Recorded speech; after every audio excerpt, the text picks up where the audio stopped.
Әлмисақта кездесіп болғансыздар, қазір екінші кездесу болып жатыр. Әр адам баласы әлмисақта мұсылман. Әлмисақ дегеніміз күллі адамзаттың жаны пайғамбарымыздың нұрынан жаралып, олардан Раббың кім деп сұралған адам ақылы жетпес бір сырлы кез.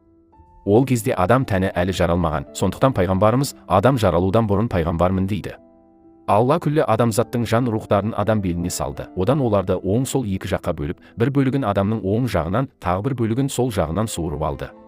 Оң жағынан суырылғандар жәннаттық, сол жағынан суырылғандар тозақтық болатын болып белгіленді. Ал біз оған неге дей алмаймыз, себебі ол Алла қалауы, оған ақылымыз жетпес. Періштелер осы жан рухтардың арасындағы Алла қалаған бір жанда келіп, жүкті құрсақтағы шала етке ұрып кіргізеді, сонда қамайды, шала ет бүлкілдеп тіріле бастайды. Бұнда маңыздысы бізге қондырылған жанның жәннаттық асыл жан болуы еді. Демек тән тегіміз емес, жан тегіміз маңызды. Тәніміз төмендегі жер топырақтан болғанымен, жанымыз биіктегі әруақтар әлемінен келген. Сондықтан адамдар бір құрсақтан шықса да, ділдері әртүрлі болады.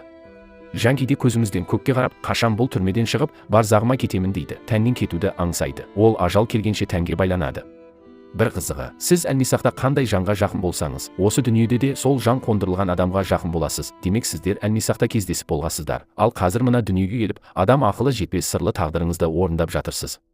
Әр адам осы дүниеде пайғамбарымыздың жолына ілесіп, Алланың қалағандай өмір сүруге тырысуы керек. Ал Алланың сізге қалағаны жәннат.